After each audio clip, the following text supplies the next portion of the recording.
Hello, hello, everyone, and welcome to Storytime with Stephanie. I'm so excited to be with you all tonight. Storytime with Stephanie is a segment of my podcast, The Writer's Anointing, that you can find on any of your major podcasting platforms. We are a platform that allows for authors to really be able to understand the writing process, give them tips, tricks, and tools to be able to write the story that the world has been waiting for them to share. And on Storytime with Stephanie, we love to give this opportunity to authors for them to be able to come on, share their stories, tell us about their books and their platforms, because they always have some positive messages to share. And tonight's guest is Sheldon Theragood. I'm so excited to have him. He is actually one of the published authors with Cocoon Publishing, which is my publishing house. And I am delighted to have him. He's the author of Whatever It Takes. And Sheldon is a native of Houston and a graduate of Jack Yates High School. He received a Bachelor of Arts in Communication from Texas Southern University and a Master of Arts in Counseling from Prairie View A&M University. I don't want to tell you too much about Sheldon because I'm going to allow him to come on and tell you a little bit more about himself. So I'm going to have Sheldon to pop in with us and let's start talking about his book, Whatever It Takes. So Sheldon, are you with us? I'm here. How you doing? Hello. How are you? Yeah, I'm blessed. I can't complain. Oh, And I appreciate you. I appreciate you too. Look, Sheldon is so bubbly, and his personality is just infectious. So, like, I mean, from the minute we got on, he was just smiling and laughing, and I appreciate that because that's just the joyful spirit that he has. So I can tell we're gonna have a great show tonight. So Sheldon, tell everybody just a little bit about yourself. I gave them a general introduction of who you are, but I didn't go into your profession because I want you to kind of share a little bit more about yourself. Hello, everybody. I'm Sheldon Theragood. Like Stephanie said, I'm a police officer for the Houston Police Department and author of the books Whatever It Takes. And I'm a philanthropist. I'm my own founder of Whatever It Takes. Theragood D. It's a nonprofit organization, youth-based, that goes out and we just serve, give back to the community, less fortunate, homelessness, and just do a great job out in the community. I love it. I love it. And we're going to talk a lot more about Theragood Deeds and the great work that you all do in the community, but also we want to talk about your story and how you really got to the place of even creating this amazing organization that you have. And it really started with this whole whatever it takes mentality, right? You truly wanted to understand God's purpose for your life so that you could walk in it, so that you could live it out, and you were willing to do whatever it takes. And so tell us a little bit about your backstory. I know that, as a youth, you played several sports, but basketball became kind of like your number one sport.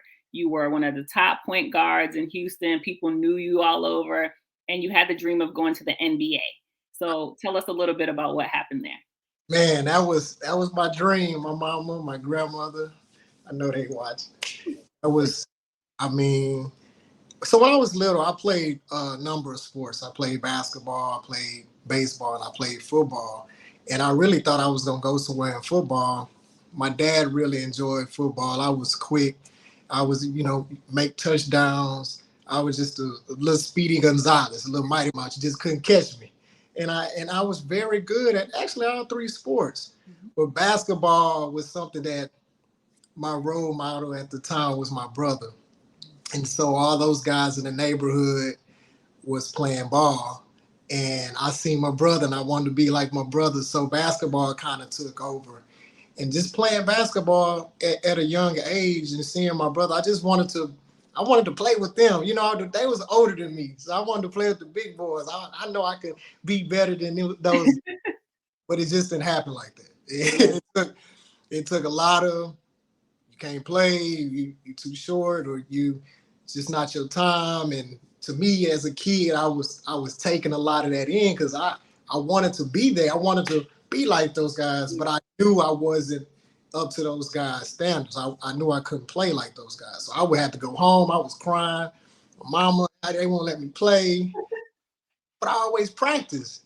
Yeah. So even though I was going home and mad and all this, I was always have my ball, I dribble it down the street and waking up the neighbors. I was dribbling. Boy, I'm telling you, I'm dribbling my tail off. And so um that was a sport that really, after playing for so long and getting better at it, Mm-hmm. perfecting my craft and practicing, and I end up playing with those guys. Those guys end up picking me now. Ooh. I just said I'm picking them. I got, I got him. Yeah, come on, bro. I got you, bro. And it's like, wow, man. I didn't got up to this point, playing on the news or being playing on TV. And so in the kid's mind, you like, I'm gonna make it. Yeah. I mean, you're playing in AAU leagues. You're being ranked in the country. You're this second team, first team. And on your high school basketball team. All these great things are happening to you. So in your mind, you have that ego. Just, Yeah. I'm gonna make it. Ain't nothing gonna stop me. Mm-hmm. So that's where that came from. And so I just knew it was too much good going on that I ain't had no choice but to make it in basketball. That was the only thing I wanted to do. Mm-hmm. And so here you were with these dreams of playing basketball. That was everything that your life revolved around, right? And so often when we have that one dream, that one passion, we think that that's what's going to carry us forward in life.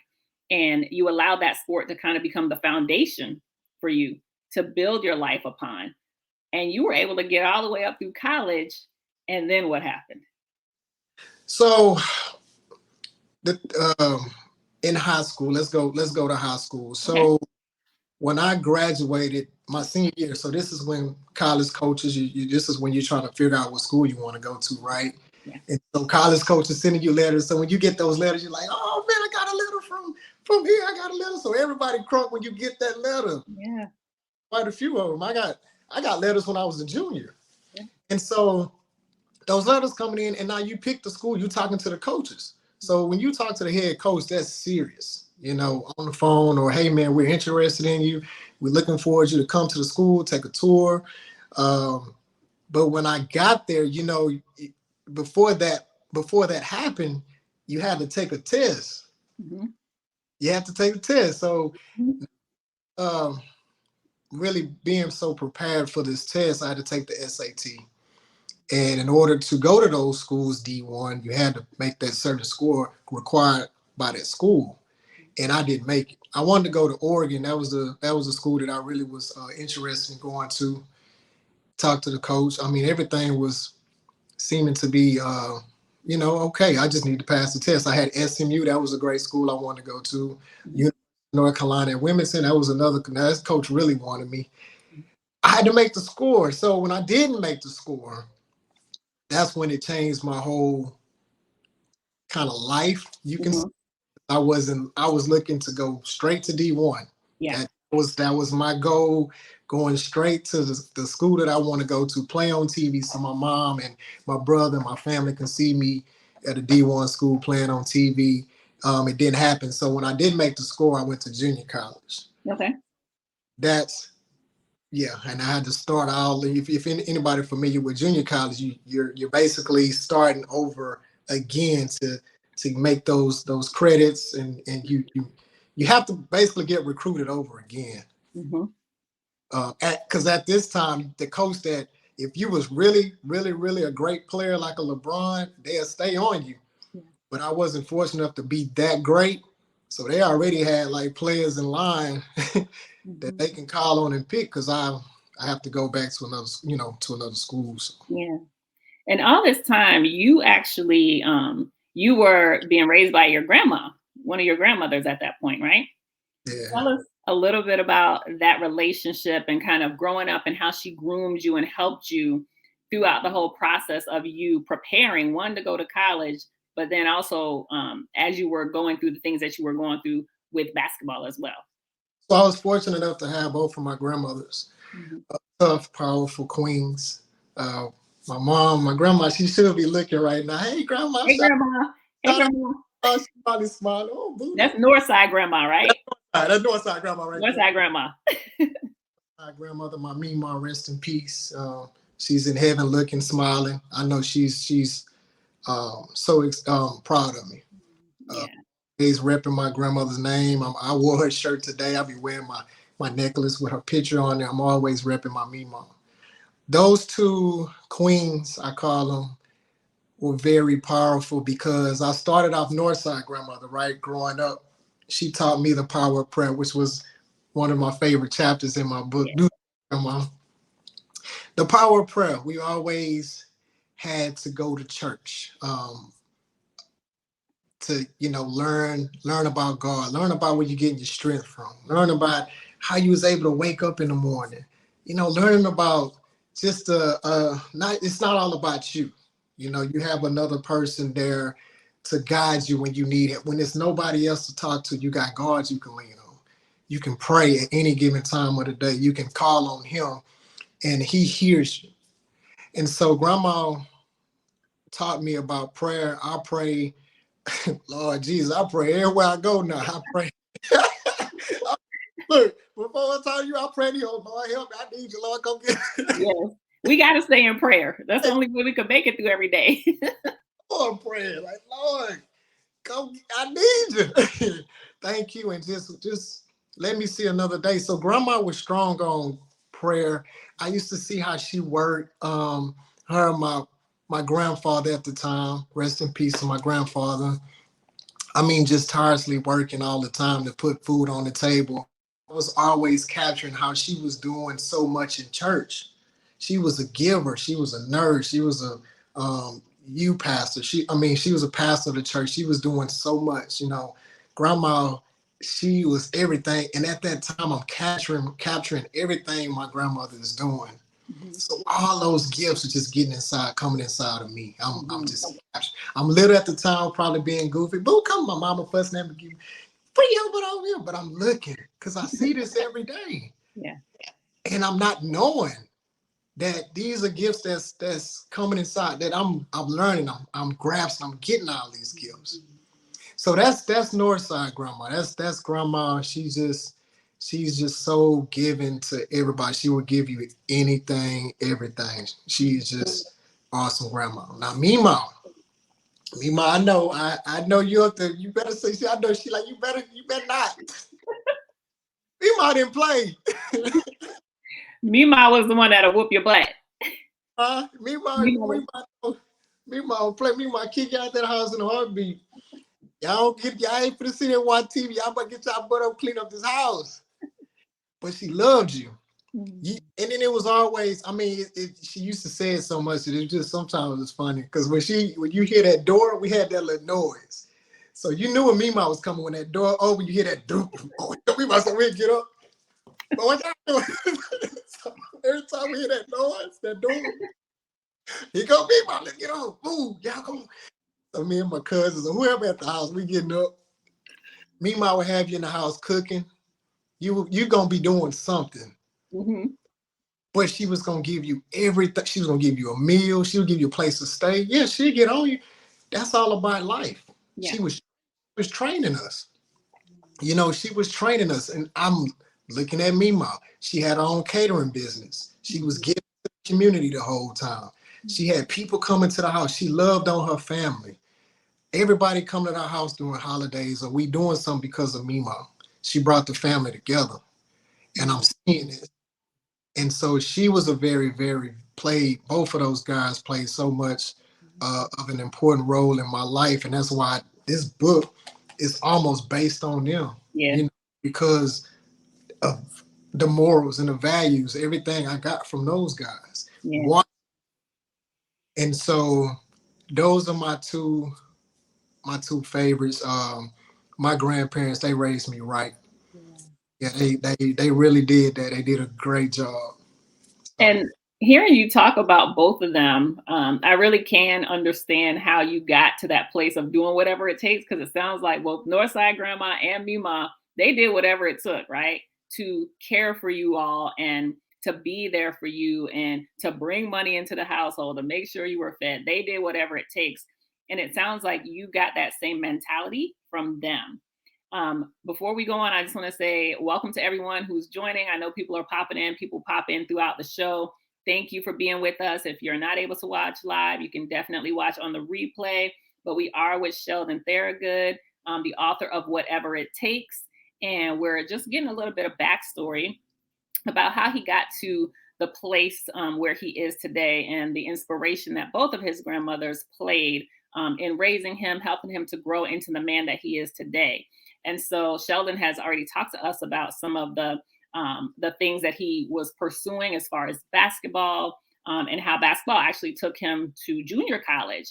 So let's kind of pick up there, Sheldon, and tell us a little bit about, once you got to junior college, what happened with your basketball dreams at that point? Yeah, so I'm at junior college. I have to represent Houston. So I'm coming in, and everybody representing their cities. We had a lot of people from Dallas, had somebody Mhm. from North Carolina, and my friend of mine from Humble. So we came in, and I had to do what I had to do, and I was doing great, practicing great. I was showing all my little skills, my ball handling skills. So I fit in. The team was really, really athletic. Everybody seemed to had the same problem that I had. Of course, had great schools and just didn't make the score. So we had an unbelievable team. So I got there, and me and the coach had he had his starters, he had his team, he had his picks. Sometimes I played, sometimes I only got a limited amount of time. Mhm. Uh, Sometimes he didn't play me at all. So me coming from where I came from, like, nah, man, I didn't came this far.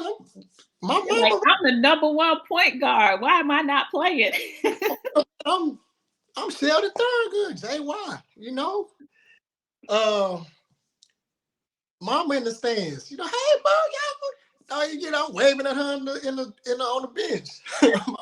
Why you so, but all that, it hurts that ego. It hurts that mind. And I'm like, a lot of times I got in the game, probably made a couple of mistakes, um, pulled me out the game. So it was different because I was dealing with a coach that he wasn't a nice coach at all. He was 10 times, like, he wasn't that player coach type. We didn't have that bond. I wish, if we can go back, I would love to at least sit down and talk to him about player and coach, talking to your player, you know, Mhm. sit down and talk to him. Yeah. And the bond would be cool. We didn't have that. Yeah. So if he bust at you, you took that home, you come back to practice. So now you still, man, if I, lose the ball, no, he gonna holler at me. Yeah. It's already in your conscious. We played, and I started getting these pains in my hip on my right side. Mhm. I didn't know what it was. I felt like maybe we was doing a lot, Miss Stephanie. When I tell you, jumping, we was trying to dunk the basketball goal. So we was doing a lot of jumping on the bleachers. I was doing jumping. We had jump soles because I wanted to dunk Mhm. so bad. I just wanted to dunk because everybody on the team was dunking, and I wanted to. So we always was doing something. But my trainer was like, Sheldon, let's wrap it up, put some ice on it, come back to practice. Mhm. Cool. So that was happening, coming to practice, and I practiced real hard, and that pain was still there.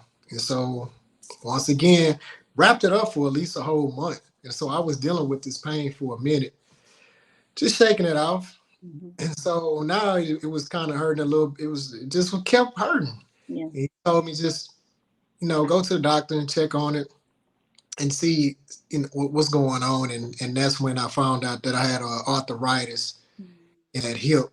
And and that was at a young age Yeah. too. I'm like, arthritis? I thought you get that when you're 60. I mean, I try not to. I was like, He's trying. He's like, let me not use the I wrong know age here. I was trying to age right. I didn't want to say wrong age. Be like, oh, so you trying to say? I got you. That's why I think about it. So I'm like, cause I'm like 20, like 21. Yeah. So they X-rayed, and that's what they saw, and talking about. when the years go by, you might be having a hip replacement. I mean, they told me all these bad negative things that I did not want to hear. Yeah. Um, I wanted to go to the NBA. That was my Yeah. plan. Hmm. And now you telling me I'm gonna be having hip surgery and in the years to come. Yeah. Back, me and the coach weren't getting along, so I didn't go there with it. I just played through the pain. Mm. So after that year, I transferred. I Mhm. transferred to Texas Southern University, and I walked on. Okay. Walked on to TSU.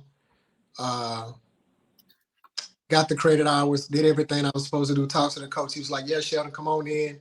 Do a workout with us." And I did great.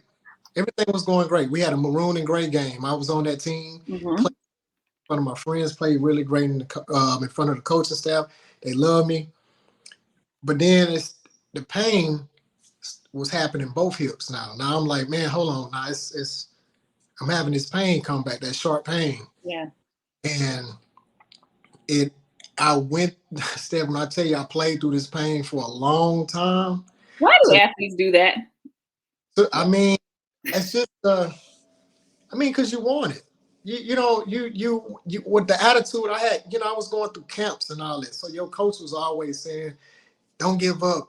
Go through Mm. the you can have you knock your eyeball out your head, and you still got one more eye to see. Get up in the game. Like, I had coaches like that. Like, coach, no eye. Oh my God. So you just knew how to just play through it, play Yeah. through the pain, no matter what, whatever it takes. So, Whatever it takes. Yes. so that's what happened. But it was hurting. So the more that I applied pressure on, in the college level, it's more faster. You got some fast point guards. I mean, Mhm. the defense that we was playing, I had to stay with them. So it required a lot of lateral movement, Mhm. which affected those joints. So as I'm still going this way, trying to keep up with the point guard, my legs are hurting. It's that inflammatory pain. It's inflaming. So after so long of doing that, it was time. I think the coach was noticing that I wasn't playing well, and it messed up my confidence. I wasn't playing well at all, man. So when it was time to see the cut, to see who made the team, my name didn't make that list. So yeah, so I did a great job all the way to the point to where coach had the second. I think he put up. I think it was I made the first one, but the second time he put up the list and I wasn't on there, Mhm. and then that kind of changed my whole mental state, my whole life. Um, just flashed out, just gone. So I what did you decide to do at that point? Because I know that, there are probably parents on here with kids that play sports, and there might be people who have aspirations to play sports, and they get into a situation where they no longer have the physical ability to play. And absolutely that's going to damage your confidence, it's going to mess with your psyche. But what did you do to kind of push past that to, complete your degree and begin the path of start exploring your purpose? well, like my grandma, her word and stuff start coming in, and I Mhm. had to pray. So I start kind of, how you can be walking and saying, man, Lord, I thought kind of like had this for me set up, and I was doing so great, and you know brought me this far, and I was just talking, man. I was going through a lot mentally. Uh, Now they would call it depression, but Yeah. back then you just was going through it. You didn't, you'll be okay, the next day. But nah, I wasn't. I was really suffering mentally because I came so far and I went through so much to make it. And what really got me was because I wanted my mom. I wanted to. She had faith, and I wanted to buy that house. And I just that was my goal, man, to put my mom and them in the house and say, Mom, I told you I was gonna make it. I got you. Mm. So it put a lot on me. Yeah. But with that, praying, you just have to what I tell these kids now, you just have to have something else that you can try to go to. For me, I knew for me, I was good with kids because they love to see me play. They Mhm. love my ball handling skills. They wanted to dribble like me. They will always come to me and ask me how. Or they'd come to the games. They would love to see me just to want to shake somebody. Mhm. Oh, that's that court, that guard right there with all those moves. Oh, here you go. Ah! So that was already seemed like that was in me already, just having Mhm. that. So I had to figure out another way. I still had to graduate, so don't think drop out because Right. when you're going through that, you thinking about, oh, I'm forget school. What I'm in school for? Right. Right. Basketball ain't here no more.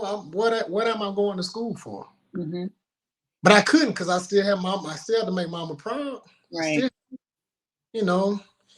So Well, let me ask you this. Speaking of your mother, because your mother is the one that taught you the what if factor, right? She yeah, taught you the what if factor. Like, what if this happens?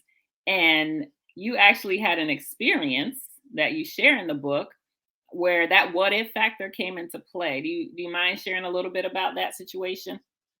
the environment of the what if hanging with the wrong crowd.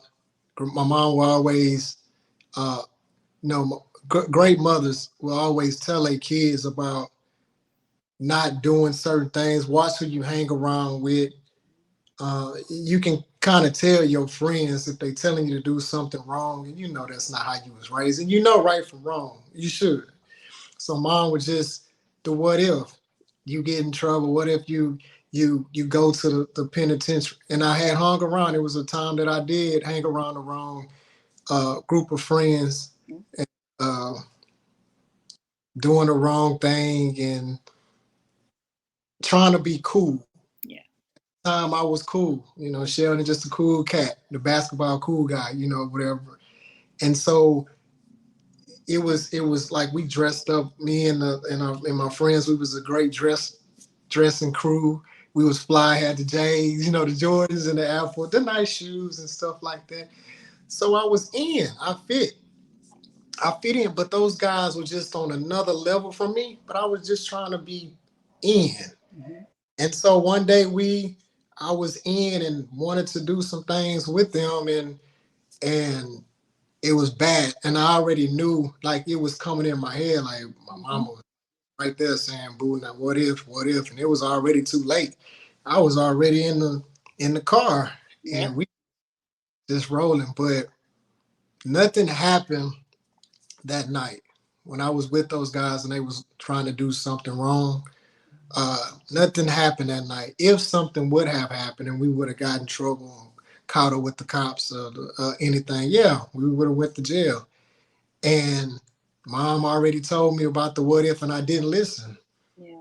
And it's just me trying to be cool and hanging with, not saying the wrong people, but they just wasn't the right people for me. I had goals and plans, and I knew it was a lot of great things out there, and I had a great support team. Mhm. That's, but I chose to make that decision to go with them. Yeah. In trouble, came back home, and I beat myself up mentally, like, Sheldon, what were you thinking? If Mhm. you were caught, your mom, what if? Mhm. And just so, man, I had thank God like so many times because I can still feel that to now. That's been decades ago. And I'm Yeah. saying, if I And would have had no background record, I wouldn't have had none of, I mean, I wouldn't have been a police officer. I wouldn't, no. things would have changed. And when y'all have to get this book, right? Because he's not telling y'all exactly what happened. So you gotta read you gotta read the book Yeah. so Hey, you find out. And I there you will go. say the hand of God was covering Sheldon that night. That's why they didn't get in trouble. But they definitely they definitely were doing some things they shouldn't have been doing, had some things they shouldn't have had. And it was nothing but God, your grandmother's prayers, your mother's what ifs, and all the angels in heaven that came to protect you that night. Yeah. Because when Sheldon says he can still feel it all these years later, yeah, because he was shaking in his boots. He I was was. shaking in his boots. I was trying to set it up for them to actually go grab the book. I wonder what he talking about. He was, a little Yeah, set up. They got to read the book so they can know exactly what you did. But you know what? Yeah, yeah, Thank God, because yeah. that truly was the hand of God, and it was an opportunity to begin to prepare you for the life that He had for you. Because you're right, if anything happened that night, you wouldn't be who you are today. You would not be a police officer, right? You probably wouldn't be able to work with kids in the way that you do. And so there is always a divine plan. When God's hand is covering you, there's always a divine plan. So let's talk a little bit more about how we got to that place of the divine plan. Like, let's talk about the moment that you realize, like, hey, I need to have a purpose in life. I need to have a purpose. Tell us about that. At the time, I'm very active. So I did do a little basketball playing. We had intermediates in college, but that kind of got old. You remember, I'm still in pain. I'm still hurting. So just because I go play a little intermediate, pick up basketball, I still got to go home and Bengay, ice. What, Mama? What is called Epsom salt? But I had to make. Man, look.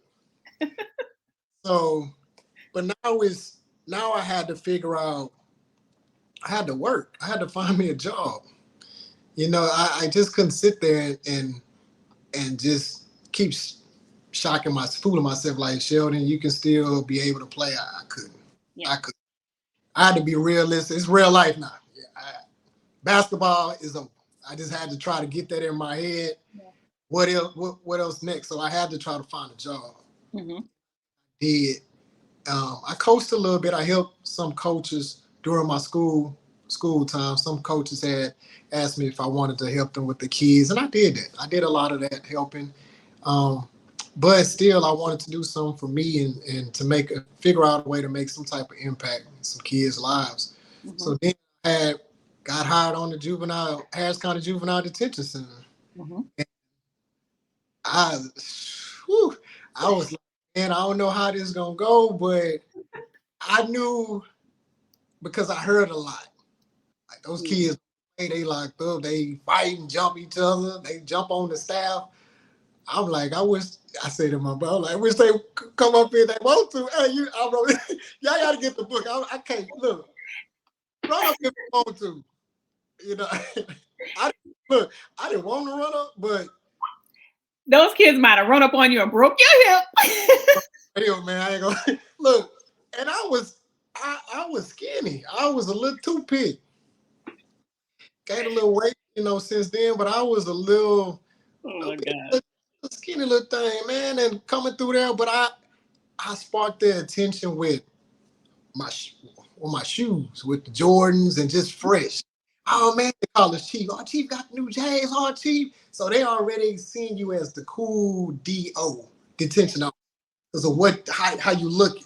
I ain't even say nothing to him yet. I'm going in there, scanning out the room, make sure who the biggest kid in here, or who the meanest kid, or who cool. Go sit at that table over there. Yeah. I was, but no, I started getting to know the kids. I started talking to them. Once I got used to working there and figuring out we in here for 8 hours, man, I can't just sit here and be babysitting. Yeah. Hey, y'all keep the noise down and me just sitting there. Nah, man. I started figuring out these kids I could be a mentor in here. Yeah. Just talk to them. What you want to do when you get out here? What are your goals?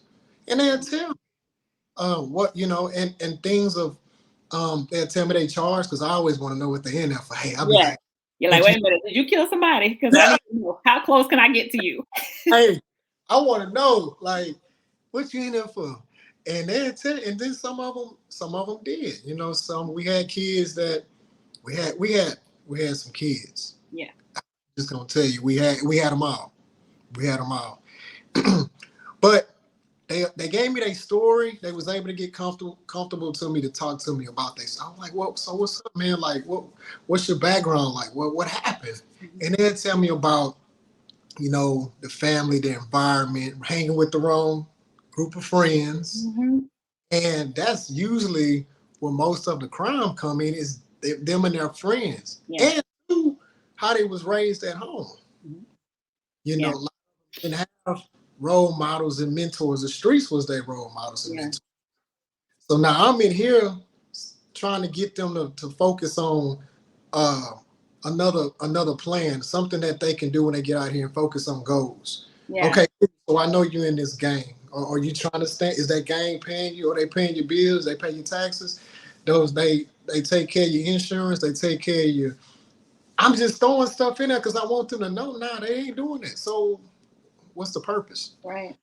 You giving them. You're trying to get them to think because when they're in that surroundings with their colleagues, they're not thinking like that. They're thinking Right. about crime. They're thinking about how long you in here. They're thinking about dangerous matters. Mm-hmm. They're trying to be hard. Yeah. They show everybody they're tough. Yeah. But no, man, and a lot of kids will tell me that they will want to get out to work or they want to find a job or they want to change their lives. You really start getting compassionate with those kids. They start to become your own, like your own kids. You Yeah. look forward to those one or two kids that said great things about leaving up out of here what they want to do, helping the community. Oh man, come on, man. I had a lot of kids that was really inspired and Mm-hmm. wanted to do great. They just wasting time in there. Yeah. But at least they had ideas and wanted to, another focus. Yeah, Chief, you're right, man. When I get out here, I want to become somebody. Okay, Yeah. cool. And Yeah. So there was one kid in particular that you became particularly fond of, and you had your, we don't want to say favorites, but there was those kids where you really felt like they could go out and they could do great things and change the world. So we'll call him Skittles. We'll call him Skittles. Um, and tell us kind of a little bit about that story, and how that really changed kind of the trajectory of you going from security guard to police officer to the work that you do now with their good deeds. so this kid, he impacted. He had so much. How can I say? He had so much power, and this was power with detention officers. He had power with the whole floor, and everybody knew this kid, and they weren't gonna mess with him. He was probably like 14, I think at the time. I can't get the age, but 14 some years old, and he was like the Hulk, and he had a deep voice, and I had this little voice, and it's like, man, hold on, we need to do a voice swap, man. How you go out? How you go? Your voice deeper than mine. Hey, what's up, T Good, man? What's going on? So every time I came in, he was looking forward to seeing me.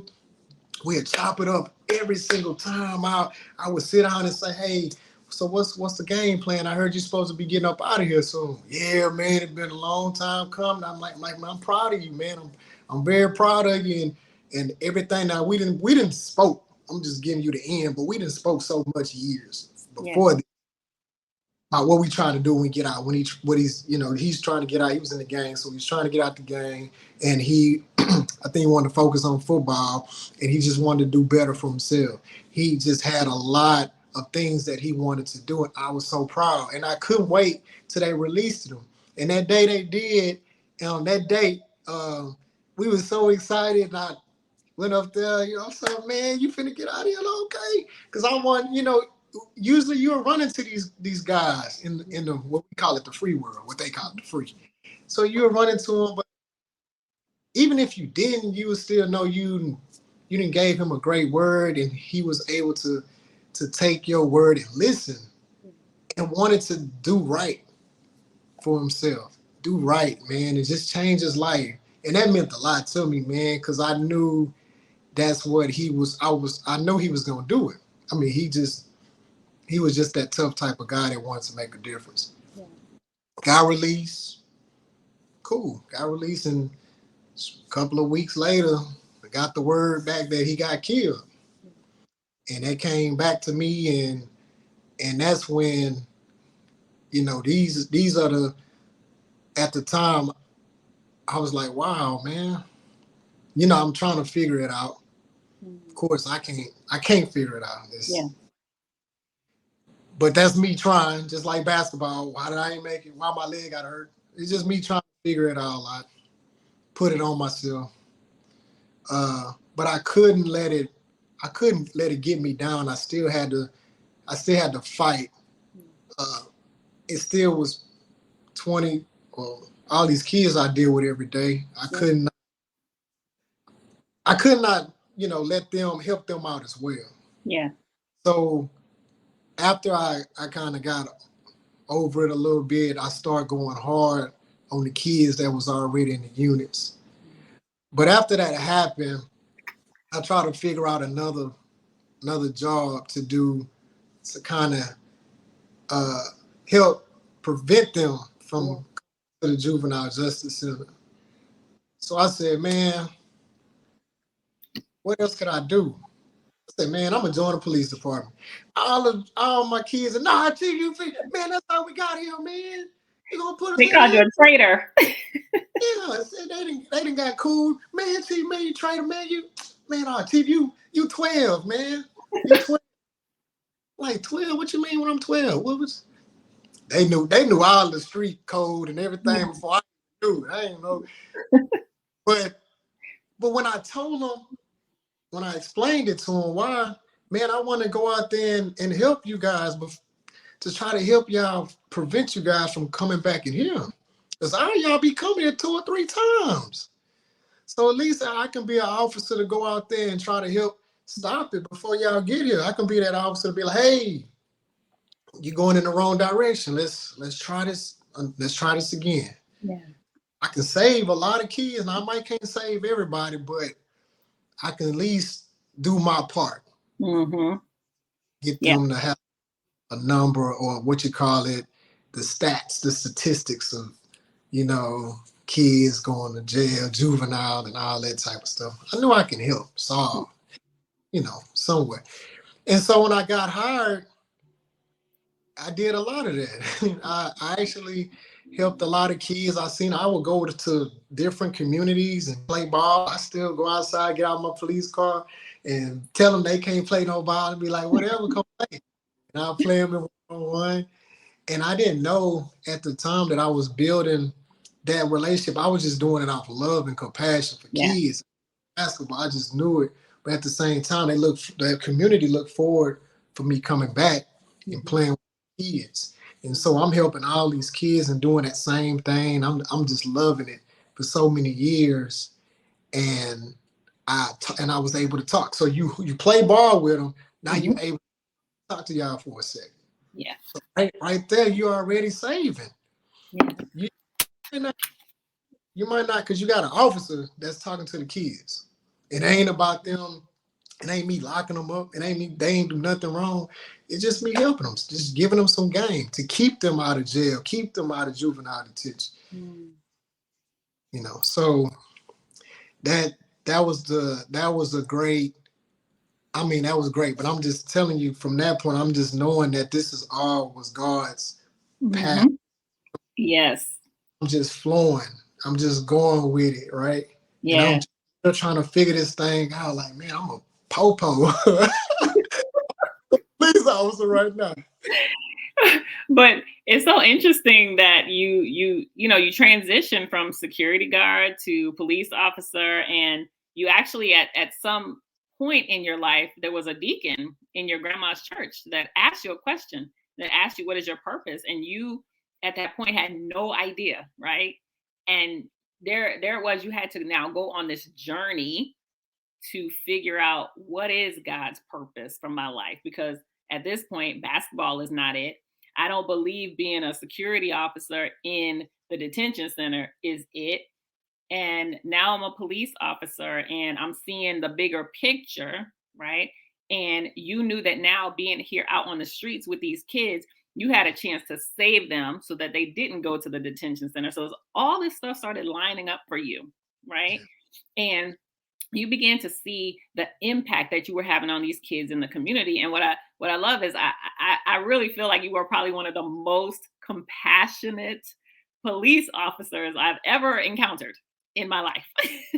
and I know a lot of police officers. I have a lot of police officers that are clients actually, and you have got to be one of the most compassionate. And I just believe that God gave you this big heart, right? That was cultivated by your parents, by your grandmothers, especially. And one of your grandmas said to you that it was better to give than to receive, right? And so you took that to heart, and you realized that a part of your purpose was to give back, to truly give back into the community that you were serving, give back to those kids that you were serving, because as a police officer, you began to see a lot, and you saw things happen to kids that people should never see happen to kids. You began to experience all these things that at such a young age as a police officer you didn't want to have to walk through, but it was all a part of the purpose and the plan that God had for your life. So now take us through how you got to the place of creating Theragood Deeds, which is your 501c3, your nonprofit organization, where you get to impact kids and their lives day in and day out. It all started with this one event and like catapulted from there. So tell us a little bit more about that. Yeah, so I I just knew, since speaking to those kids, just like you said, Skittles in the juvenile detention center. I wanted to do for him. I wanted to do more, and so what I was doing was, so I had, you know wanted to speak. I said, I'm gonna just put my uniform on, and I'm gonna just create an event, and I don't care how many people show up. It might be 2 people. I don't care. I'm stepping out on faith. Whoever show, they just gonna hear me talk, and they gonna be blessed when they get up out of there. And I had a backpack. It was like, okay, cool. So I can't just sit up here and talk. I gotta have something with it. So I did a back. That's when I did my first backpack and school supply. And hey, look, it's been 9 years, man. Kudos. It's been 9. Yeah, doing it now. So I said, man, I'm gonna give my partner. He gonna DJ. We gonna have some music. I had rented the room. Well, it was free, but had a room and my backpacks and stuff over there. And all I need is the kids. And so I put it on social media. I had friends, family. They supported. When they came in, it was at least about 25, 30 people. I was like, oh Lord, had to put out stairs. I was like, look at God, man. So I'm sitting there. I'm standing up. I'm not public speaker or nothing. God was just using me. I was talking. Mm-hmm. It turned out to be so great. The kids were inspired. Told them about, just life situations. It was meant for me to do that, man. It's like you said, everything was just lining up, and that was perfect. They heard the talk, and they got their school supplies, and everything was just so just love, man. I was hugging, playing with the kids, and we was dancing. I don't let hips, they hurt. They still go. Hey, I can still It's do like, I'm moving these hips no matter what. it. I may have a hip replacement in 20 years, but I'm gonna do it. So just have a great time, man, and blew my mind. I think that was too when I think I had a food truck there. I mean, it was a really successful event. Mm-hmm. And I just couldn't stop doing it. And I made it an annual event. Mm-hmm.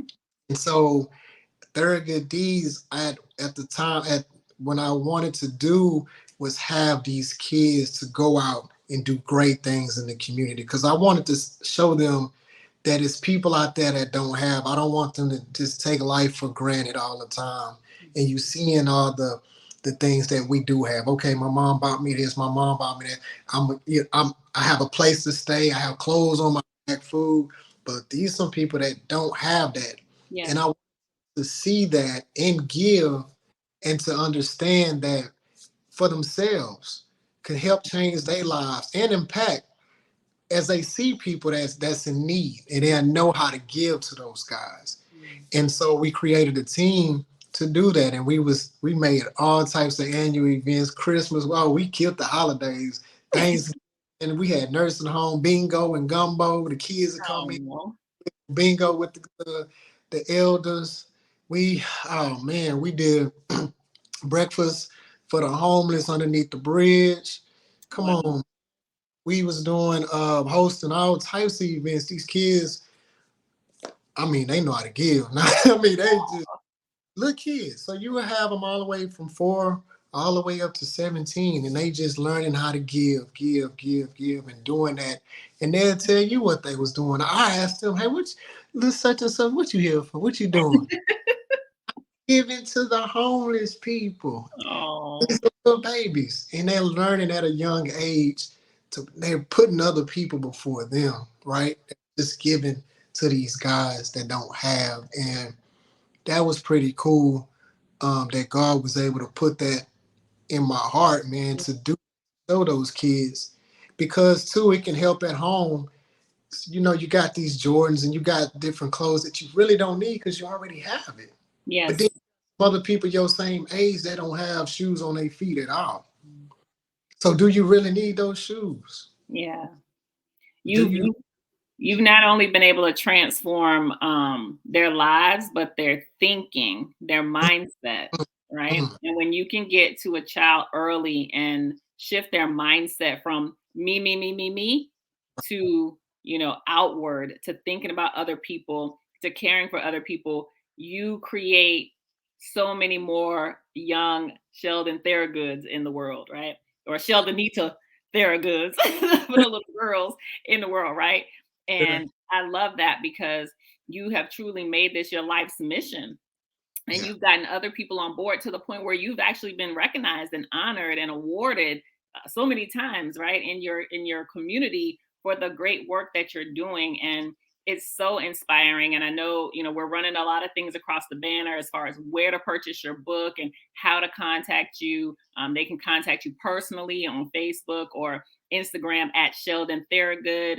They can also connect with you through your organization if they go on Instagram or Facebook as well, at Theragood Deeds, right? And do you have a website as well? Thurgood D's at was it www.thurgooddees.com. Okay, so you all, I would encourage you to visit theragooddeeds.com to check out Sheldon, and the great work that he's doing, because this young man is so inspirational, so powerful, so caring and compassionate. His love for these young people is unmatched. Like I really have not encountered a young man who cares so much about young kids, and it is just a blessing to witness that, right? And to work with you, and you inspire me. Mm. Monica says yes, yes. Monica. um, Monica actually works with Sheldon, so she knows Sheldon personally and professionally. He is 100% pure hearted. And I want everyone to really just buy into what you're doing, right? And be able to support the annual events that you all host. Because you said you went from like 20 to 25 people that one year, and now you have hundreds of kids that you're impacting and giving these bags away to. You are, as Monica said, a true servant of God. You discovered your purpose. You walk in your purpose. You did whatever it took.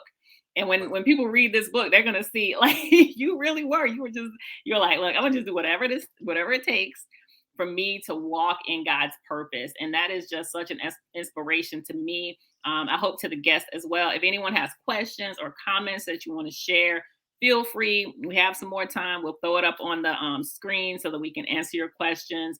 Curtis Walter says Houston Area Urban League Guild is in the building. All right, now I don't know who that is, but all right, Curtis, thank you. That's an Thank urban league.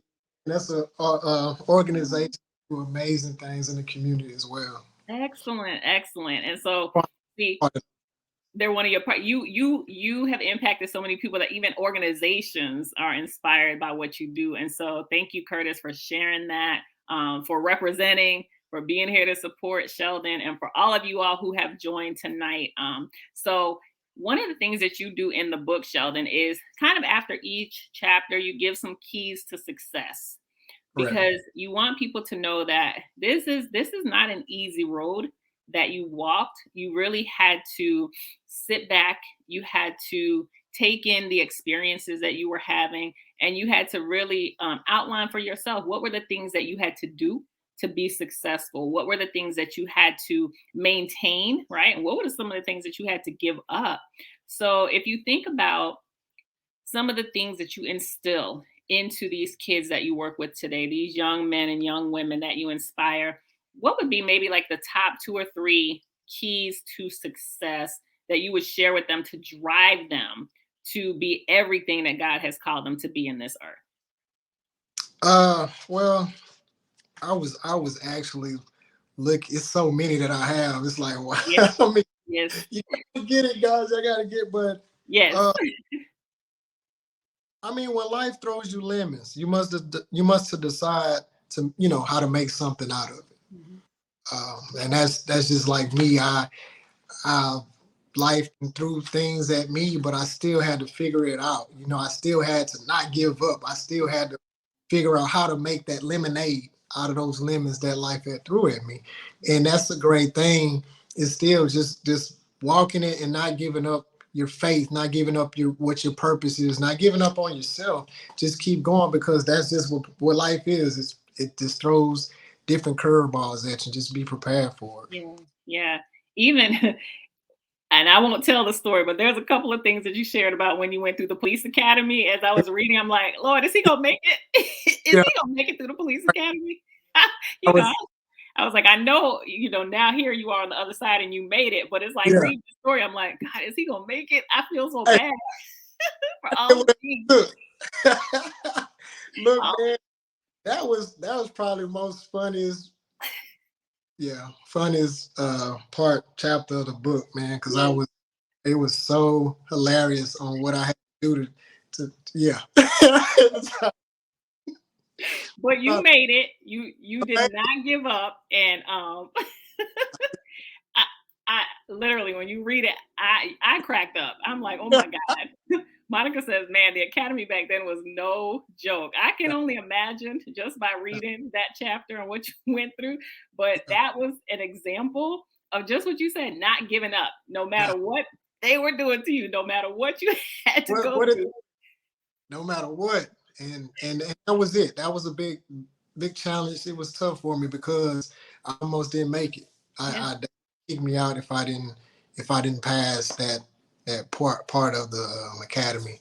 Yeah. And man, come on, I'm doing great and everything. This is just this one thing, and I'm like, come on, man.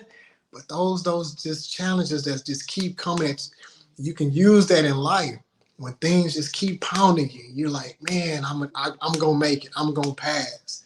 And I'm telling you, that part right there, it had me doing things at home. I had to.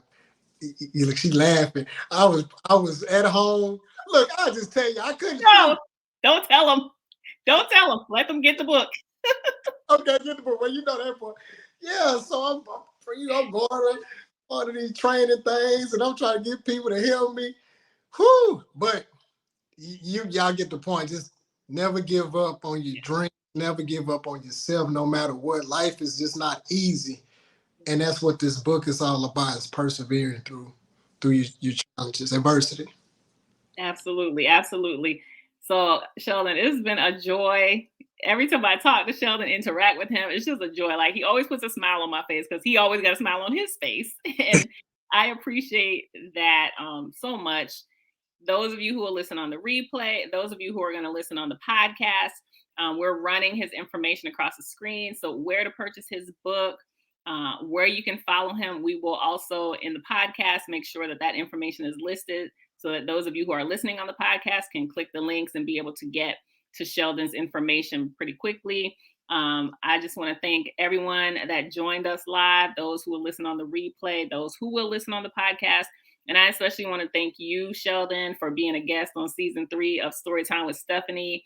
It was a privilege and an honor to work with you and support you on this book and publishing this book with you. You have done amazing things with your book. You have been all over the place with your book, and you will continue to be all over the place. And I just wish every blessing from God, all the favor of God, the hand of God to just be on you individually, you professionally, you with their good deeds, and that all of the children that come into your path, that they truly will recognize the level of love and compassion that you have for them, your obedience to God, your obedience to your grandparents as well, to just give and give with a full and pure heart is amazing. And I really do hope that others who listen to this and watch this will feel a stirring in their soul to go out and do something great and be able to give back in ways that would bless the lives of other people. So I just want to say thank you. I honor you, my brother. I thank you for being the person that you are. And you go out and continue to just be great in this world. So any final words from you? No, thank you for this opportunity. Thank everybody that's watching, and that's that's what I'm here for, to do whatever it takes. Don't give up in life when things don't go the way you think it's planned. God has a purpose for everybody's lives. So trust me. If I found mine, you can find yours. Amen. Amen. Because boy, when you read this book, you can be like, Lord, is this man ever gonna find his Facts. But he did, and we thank God for that. So thank you so much, Sheldon. It's been an honor to have you on Storytime with Stephanie. We'll be back in a couple of weeks with our next guest. Follow us at Stephanie Outen Literary Doula on Facebook. Follow us on Instagram at Stephanie Outen so you can know who our upcoming guests are. You can register on our mailing list as well at stephanieouten.com to find out who our upcoming guest is. But we just thank you so much for supporting the show. We honor you all for taking the time out of your evening to be a part of this live broadcast. And we look forward to seeing you all in a couple of weeks. Have a great night. Bye-bye. Yeah.